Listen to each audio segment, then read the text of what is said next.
Master Ramdas हाफता हुआ सुबह के छुटपुटे में सामने आया।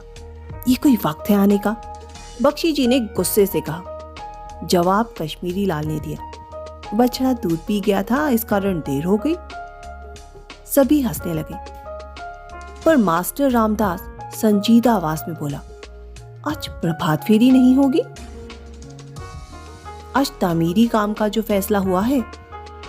तामीरी काम का किसने फैसला किया है? मुझे गोसाई जी ने कल रात कहा था कि इमाम दीन के मोहल्ले के पीछे ढोक में गलियां साफ करेंगे। मैं तो झाड़ बेलचे भी वहां पहुंचा के आया हूं। कुछ रात को पहुंचाए थे, कुछ आज सुबह ले गया था। फिर वे स्वयं ही गिनाने लगा।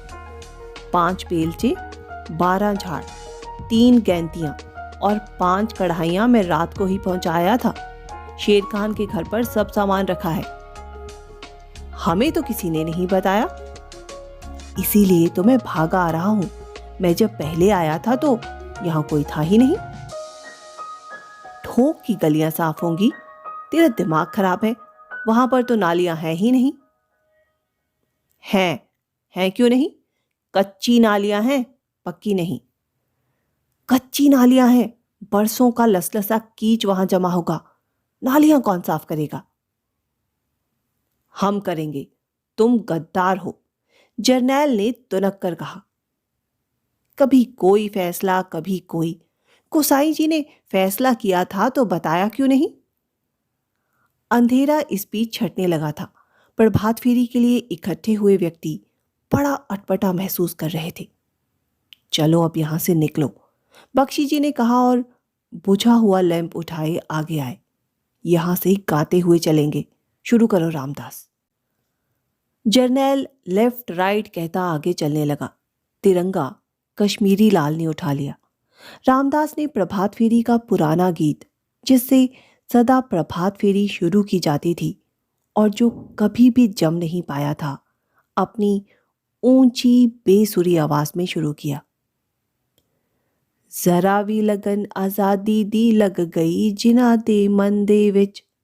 चलते चलते टाप के साथ मंडली ने पंक्तियां दोहरा दी। रामदास ने अगली 2 पंक्तियां उठाई। ओ मजनू बन फिरदे ने हर सहरा हर बन दे विच। मंडली ने कुतुबुद्दीन की ढोक का रुख किया। भाग 3। गली में कदम रखते ही नत्थू ने चैन की सांस ली। गली में अंधेरा था, जबकि सड़कों पर अंधेरा छटने लगा था। नत्थू जल्दी से जल्दी गलियों का जाल लांघकर अपने डेरे पर पहुंच जाना चाहता था। उस बदबू भरी कोठरी में से निकलकर उसने खुली हवा में चैन की सांस ली। जिस भांति उसकी रात बीती थी, उसकी तुलना में अजगी गलियों में उसे शांति का आभास हुआ। बाईं ओर से औरतों के धीमे धीमे बतियाने और चूड़ियां खनकने की आवाज आई। उसने पास से गुजरते हुए देखा।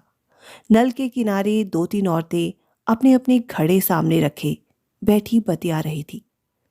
नल में अभी पानी नहीं आया था। नत्थू को यह भी भला लगा। कुछ कदम आगे बढ़ने पर उसके पैर को ठोकर लगी। उसे लगा जैसे उसके पांव से टकराकर कोई चीज बिखर गई है। फिर वह समझ गया। समझते ही उसका शरीर झंझना उठा। एक घर के सामने कोई औरत टोना कर गई थी। कुछ थिगलियों में लिपटे कंकड़ और गुथे आटे का पुतला और उसमें खोसी हुई लकड़ी की खपचियां थी। कोई बदनसीब औरत अपना क्लेश किसी दूसरे के घर पर टालने के लिए टोना कर गई थी। नत्थू ने इसे अपने लिए अपशकुन समझा। ऐसी रात बिताने के बाद टोने पर पैर आ जाने पर गहरी खींच उठी, पर दूसरे ही क्षण वह संभल गया। आमतौर पर ये टोने बच्चों पर से ग्रह टालने के लिए किए जाते हैं, परंतु नत्थू के कोई औलाद नहीं थी। वे आश्वस्त था और आगे बढ़ गया। इस गली को वे भली भांति पहचानता था। जहां से वे गली में दाखिल हुआ था, वहां कुछ दूरी तक मुसलमानों के घर थे। एक तो धोबियों के, कुछ कसाईयों के, जो गली के बाहर छोटी सी सड़क के किनारे गोश्त की दुकानें लगाते थे। यहीं पर महमूद हमाम वाला भी रहता था। आगे चलकर कुछ घर हिंदुओं और सिखों के पड़ते थे। गली के अगले छोर तक पहुंचते पहुंचते फिर मुसलमानों शेखों के घर शुरू हो जाते थे। एक घर के अंदर से गुजरते हुए उसे अंदर से किसी बूढ़े की आवाज आई, या अल्लाह कुल दी खैर कुल दा भला। बूढ़ा जाग कर सभी के कुल की दुआ कर रहा था। फिर उसके बंखारने और अंगड़ाई लेकर उठने की आवाज आई। लोग जाग रहे थे। वे कुछ ही कदम आगे बढ़ा होगा कि उसका दायां पैर फिर किसी लसलसी चीज में धंस गया और वह गिरते गिरते बचा। साथ ही गोबर की तीखी गंध आई। उसने पैर खींचकर निकाला तो अध टूटा घड़ा लुढ़क गया। वह समझ गया और जहां पहले उसके मुंह में से गंदी गाली निकलने जा रही थी, वहां एक हल्की सी मुस्कान उसके होंठों पर खेल गई। टोने का अपशकुन इस ठोकर ने जैसे धो पोंछ डाला हो। कुछ दिन से तपिश पड़ रही थी और आसमान से छींटा नहीं पड़ा था। जब कभी छींटा पड़ने में देर हो जाती थी तो मोहल्लों में मनचने लड़के टूटे घड़े से गोबर और गाय घोड़े का मूत्र इकट्ठा करके किसी मूजी के घर की ड्योढ़ी में फेंक आते थे। इसे बारिश बुलाने का शगुन माना जाता था। एक घर के सामने एक आदमी गली में बंधी गाय के पास खड़ा सानी पानी कर रहा था।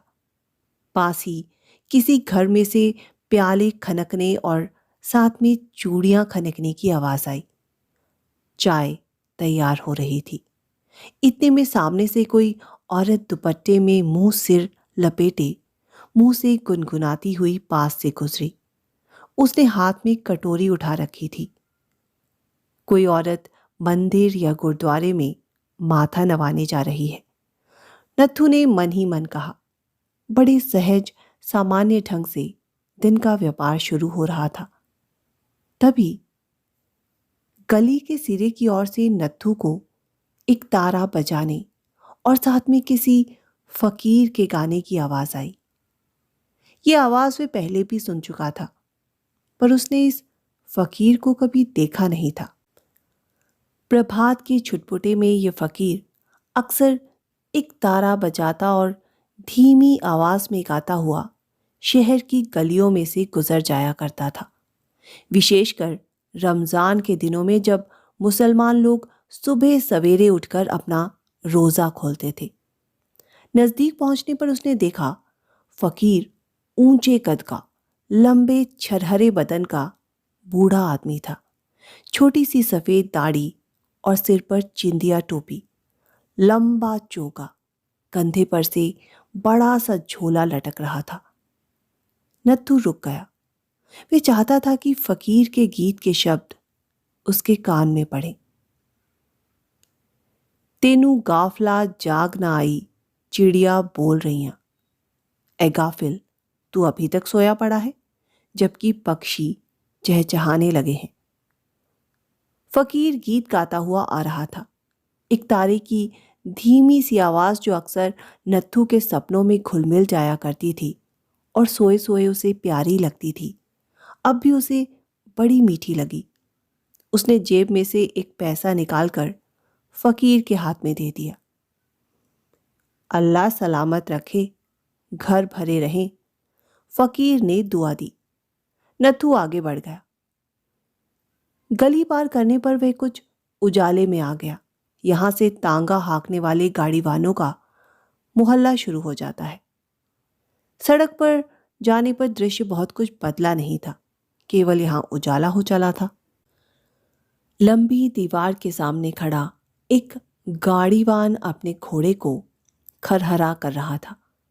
पास में बैठी दो औरतें गोबर की थापियां बना बनाकर अभी से मिट्टी की दीवार पर लगा रही थी। सड़क के बीचों बीच एक घोड़ा अपने आप अकेला ही सहज स्वाभाविक गति से चहलकदमी कर रहा था। प्रातःकाल के शांत सुहावने समय में जगह जगह हल्की हल्की जीवन की गति अंगड़ाइयां ले रही थी। नत्थू को लगा जैसे वे टहलने निकला है। वे नहीं चाहता था कि कोई उसे देखे या पहचाने, पर साथ ही साथ उसके मन की अपनी बड़बड़ाहट बहुत कुछ दूर हो चुकी थी। वे स्वयं चहलकदमी सी करता हुआ एक मोहल्ले से दूसरे मोहल्ले में जा रहा था।